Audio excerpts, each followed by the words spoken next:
Glissement de conscience.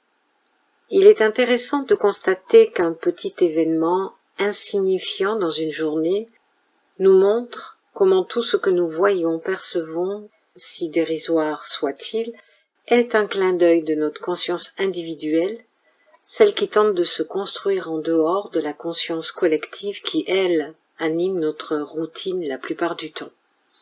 Combien de fois ce clin d'œil m'a été fait sans que je n'en comprenne la subtilité et la grandeur.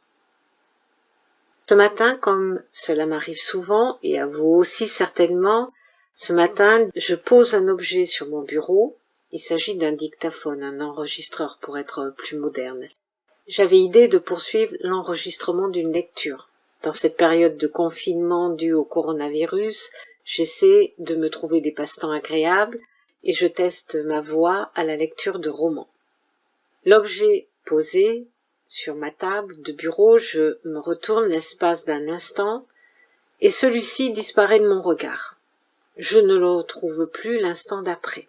Comme la plupart des personnes qui perdent leurs clés, qui ne savent plus où elles les ont posées, ce moment de distraction m'interpelle. Je ne suis pas présente à ce que je fais. La réflexion pourrait s'arrêter là. Et on cherche, on est certain de les avoir posées ici, et quand on les retrouve, alors on s'interroge en se disant que le problème vient de soi. On revit le film de ces quelques instants où l'objet a disparu de notre regard, mais rien n'y fait, notre mémoire est erronée, puisque l'objet n'est pas là où on croyait l'avoir placé. Le pire, c'est quand l'instant suivant on le retrouve à l'endroit où on pensait bien l'avoir posé et que malgré notre regard qui a parcouru l'espace, on ne l'avait pas vu. Eh bien, je vous rassure, il s'agit d'un glissement de conscience. Mais nous ne l'attribuons pas à cela. Notre conscience, elle est partagée, elle évolue sur plusieurs plans. Le plan physique, émotionnel, mental, vital, mais aussi sur les dimensions où nos passés et nos futurs se réalisent de façon différente. Et puis, il y a aussi ce que les scientifiques appellent les univers parallèles. Nous sommes des êtres complexes et multiples. Alors, qu'est-ce qu'il se passe quand nous glissons entre ces plans? Si notre conscience est partagée, comment pourrait-elle interférer dans un plan qui ne serait pas celui où évolue cette part de conscience habituellement? Est-ce que deux parts de conscience peuvent exister dans un même continuum? Il faudrait pour cela qu'elles aient fusionné et donc qu'elles se soient extraites du continuum collectif. Alors à quoi est dû ce glissement? Ce glissement est dû à l'interposition d'une mémoire d'un plan dans un autre plan. À ce moment, notre part consciente, ici, s'aligne avec une autre part consciente d'un autre plan. Ce que nous appelons la centricité, mais dont nous ne comprenons pas réellement le sens. Alors comment cela se passe-t-il? Au moment de la perte de votre objet, une mémoire d'un espace où l'objet n'est pas présent s'est intercalée dans votre espace dimensionnel actuel grâce à l'alignement de notre être dimensionnel. La conscience ne glisse pas au sens où on pourrait l'entendre. Ce qu'il faut comprendre, c'est que nous sommes reliés entre nous par des espaces collectifs de notre conscience collective. La matière existe parce que nous la conscientisons collectivement et elle n'existe qu'à l'instant où nous la conscientisons, ni avant, ni après. Si demain, par exemple, nous souhaitons voyager dans l'espace sans support physique, nous devrons pour cela nous raccrocher à une conscience collective de groupe qui a déjà mémorisé l'espace, qui le conscientise et donc qui le crée instantanément. En nous accrochant à ce collectif, nous pourrons voir l'espace, les étoiles et nous y projeter comme nous nous projetons par exemple dans l'astral. Dans une vidéo, je parlais que nous voyageons dans nos mémoires quand nous parcourons l'astral. Eh bien, nous voyageons dans un espace co-créé, collectivement, mémorisé, afin de le pénétrer. La densité de notre monde est définie par la forme, et la forme c'est de la mémoire, donc nous vivons dans des mémoires. Et le mouvement à travers ces formes se perçoit grâce à la production du temps collectif, mais aussi individuel, qui est aussi une de nos créations. Alors ces glissements de conscience, ou ces emboîtements de mémoire plus particulièrement, c'est notre conscience individuelle, créée dans l'espace collectif par notre alignement, qui exploite ces mouvements temporels pour nous interpeller à travers le continuum collectif de la matière, de l'espace et du temps.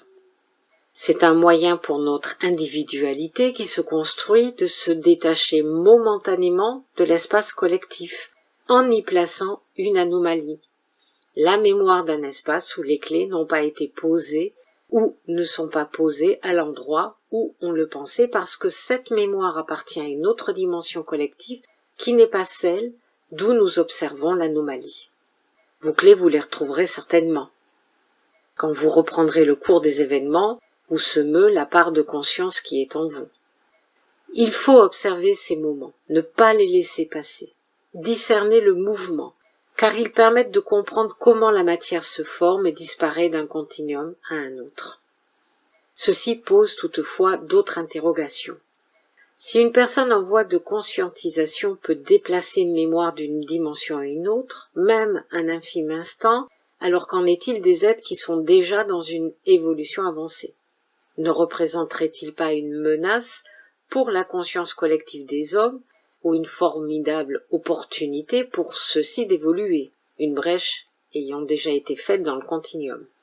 Il devrait être simple pour un esprit qui a développé sa conscience individuelle de transporter dans un espace collectif donné, de transférer donc dans une autre dimension, une mémoire qui n'y appartient pas. L'espace est un tout, la matière est un tout. Les dimensions sont en équilibre car c'est une des lois de la matière, des espaces dans lesquels évoluent nos parts de conscience. Rien ne s'ajoute, tout se transforme. Car la forme est en mémoire, la mémoire ne se tranche pas, elle se déplace en fonction des continuums collectifs d'évolution. Alors, il serait simple pour une conscience qui s'est soustraite à l'action du collectif de générer des anomalies en y transférant, par exemple, des mémoires virales qui existeraient dans un autre espace. C'est donc que la mémoire de maladie existe déjà, et ce depuis la création des dimensions dans lesquelles nous sommes. Ainsi, des êtres qui appartiendraient à une sphère collective pourraient ne pas voir la maladie car elles ne seraient pas ou plus conscientisées dans leur monde, et ils pénétreraient notre dimension, et s'ils pénétraient notre dimension, ils devraient ne percevoir de nous que des hommes victimes d'une hallucination collective.